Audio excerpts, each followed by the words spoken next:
สบายเด้อพวกพี่น้องเด้อมากับเบาซักเลยเดี๋ยวเพิ่นก็เตรียมเครื่องกรองกินแบบบุฟเฟ่ต์นั่นนะเอาของกินมาใส่นี่โอ้เฮ็ดงามเนาะเสียงเป็นบุฟเฟ่ต์เลยนะ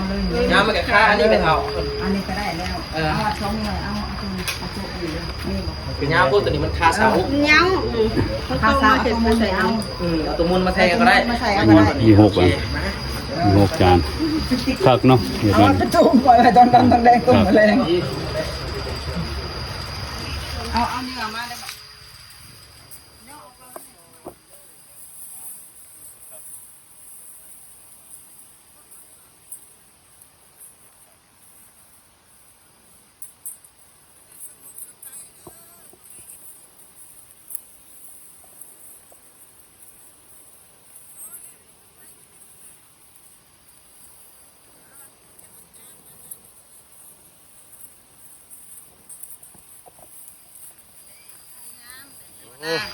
งามนะบ่คือนะวันนี้เนาะ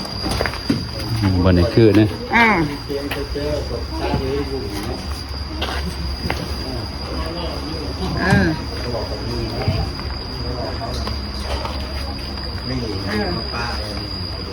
ไปเก็บจานเด้อบ่เนี่ยหน่อยเก็บจานของต่างกินเขาเอาเขายังใส่ข้างในนะของกิน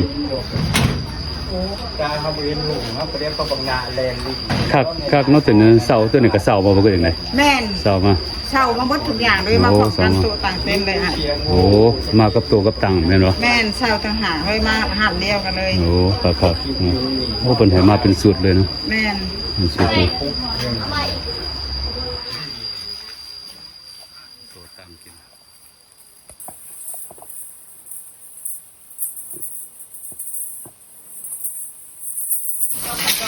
แล้วลูกขอทางนะลงมาเบิ่งหมอกระปุ่นนี่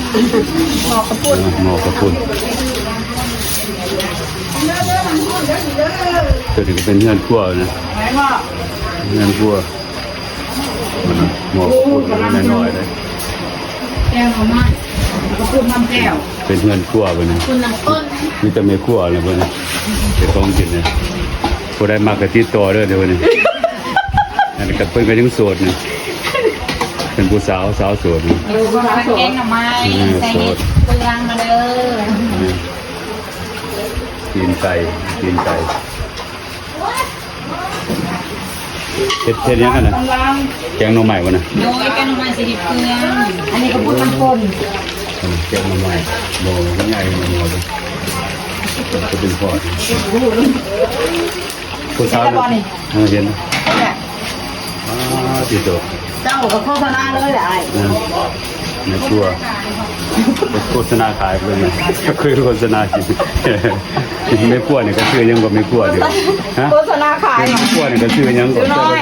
ฮะซื้อยังซื้อน้อยโอ้ซื้อหน่อยเด้อผู้สาวหน่อยเด้อผู้สาวหน่อยผู้สาวหน่อยเปิดหน้าเลยพี่กับเปิดนายผู้บ่าวเบิ่งได้ไหมโอ้ยปานว่าอยากได้ผัวจะระวังด้วยระวังค่าถูกต่อด้วยปานว่าอยากติดต่อให้นะว่าอยากได้แฟนเหรออยากได้แฟนติดต่อให้เฮาเด้อในกว่าก็สั่นหน้ากากบ่อยากเห็นหน้าก็ได้เขาไม่จะออกซะเนาะนะไม่ให้เบิ่งหน้าเบิ่งตาก็คักจังซี่สบายดีเห็นบ่งามคือเก่าเด้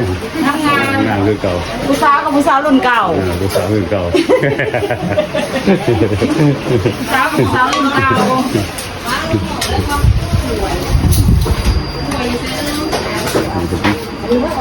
ซอยพักซอยยังกัน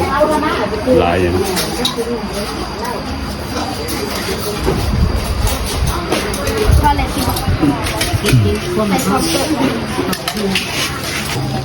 ต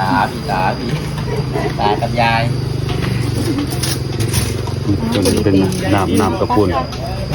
เป็นน้ำกระปุน100%มี3ขาดิ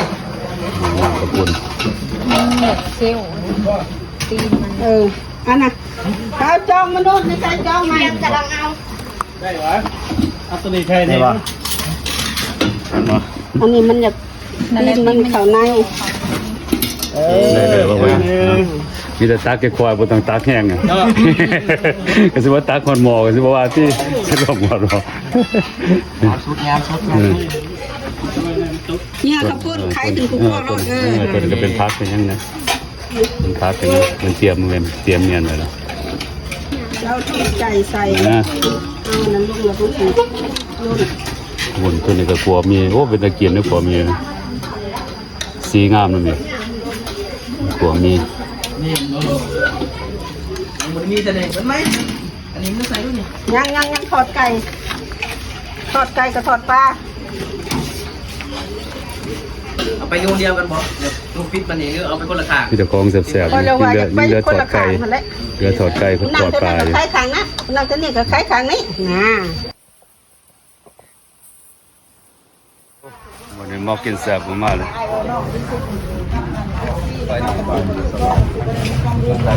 สบายดีโอ้สบายดีซื้อยังซื้อยัง หน่อย ซื้อซัก โอ้ยูทูบเบอร์ โอ้บ่ได้เห็นโดนเลยนะมาวันนี้คือว่าเสียนใหญ่ได้มาวันนี้ โอ้ยของ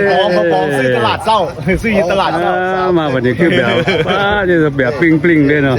มาแบบปลิ้งเลยนะ ว่าผู้ใดถึกเลขถึกเบอร์นี่อย่าลืมเด้อผู้ไทย โอ้โดนนะบ่ได้เห็นกันนะ บ่ได้เห็นกันโดนแล้ว เป็นสบายดีสบายดีนี่คือเก่าแล้ว สบายดี โกโก้ไปมัน มอกกินแซ่บโดนนะบ่ได้เห็นกัน6เดือน7เดือน สบายดี 6เดือน เข้าไปอันนั้นก็ว่าขับรถ สบายดีเมื่อทุกคน โดย สบายดีนะ ถูกแล้วเป็นคุณอ่านมาถึงบอกว่า โดนแล้วก็บ่ได้เห็นกัน ต้นเป็นหอดนางจบ แซ่บอยู่ได้กับปุ่นเนาะกินโหเป็นคนกินกินเป็นคนแรกนะกินนะ จะเป็นคนแรก มาแต่นั้นมาแต่9:30น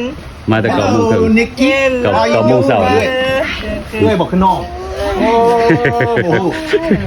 พี่ลึกได้หัวหน้า มาสุดนี่แบบแปลกกันว่าแปลกว่าบ่ได้เห็นจังสิโดนโอ้ยมาสุดนี่ก็แต่ ตลาดเศร้าซื่อเลยเมื่อวานนี่ล่ะอ๋อสั้นนึงมันเขาขายนะมีทหาร10,000 กีบ มันคือว่าสิเว้าไปเคยเห็นได้เห็นคลิปของพี่แม่ เลี้ยว เห็นคลิปอย่างก็ห้านอีหยังก็พรทิพย์ พรทิพย์ก็ นาหา10,000 กีบ พวกยบ พวได้ใช้แสนนึงก็ได้ ได้ดีนะ เอาบ่มาขอบคุณนะ ตรงนี้ก็เป็นไก่ทอดไก่โอ้เป็นตะกินทอดเรื่องงามนะมันจะสีมือได้เฮ็ดกินตัวนี้มันยังเนาะเบิ่งโอ้ตัวนี้แกงหน่อไม้ เด็กน้องไม้ แกงหน่อไม้ตัวนี้ แม่สบายดี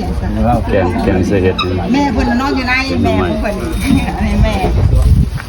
ก็มีข้าวปุ้น เด้อกินข้าวปุ้นเด้อแกงน้องไม้กัน ข้าวปุ้น แกงน้องไม้ ตัวที่หนึ่งมันยังเนาะมึงก็โอ้ตัวนี้เป็นขัวมีตัวนี้ โดยไอ้ ขัวมีพวกมีกองมีกองแสบๆนั่น แม่ผัวมีแบบลาว ก็ว่าสีงามนะเป็นเฮ็ดสีได้นะสีงามนะ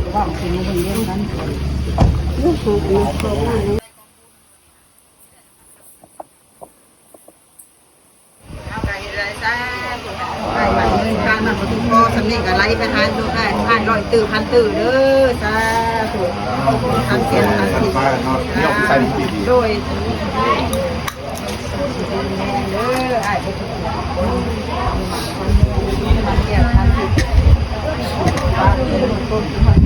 คือบนเรียเนี่ยซองอ่ะพี่หัวยาวน่ะไปดีไปสนีว่ะการยุคไปสนีได้กันลูก แท้ได้ต้องเขาเลียนเลี่ยเลย แต่ว่าเดลี่ต้องมาเพิ่มแบบนี้สูงอยู่แล้ว เนาะเป็นยังไงตุ้ยรสชาติเป็นไง อร่อย แซ่บ แซ่บมาก สามารถสามารถ อาลัดเด้แซ่บอยู่วะ เบิ่งสีสัน แซ่บ ยกซองโปะเลยเนาะ เขาจะแซ่บแท้ขนาดแต่ผมบอกเห็นอะไร เฮ็ดจังได๋ ต้องใส่มือ โอ้ ตัวนี้ 10%แซ่บหลายกว่าเก่า โอ้ต้องได้ใส่มือเด้วิธีการกินว่าจะกินแซ่บต้องได้ใส่มือกิน พูดน ยหนุ่มไปจับตาเลย อืม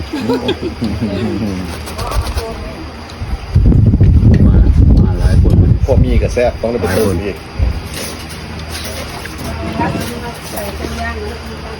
เบิ่งคือสิหวานบ่หวานเนาะตัวนี้เนาะ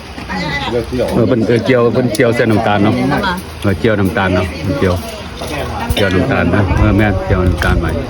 เฮ็ดแบบสไตล์ไทยนะคนไทยก็จังซั่นแหละไปกินหัวหมีเมืองไทย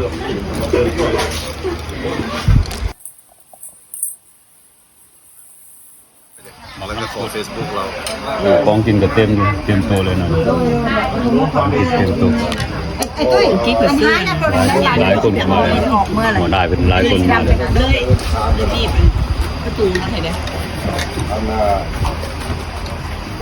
หลายคนมา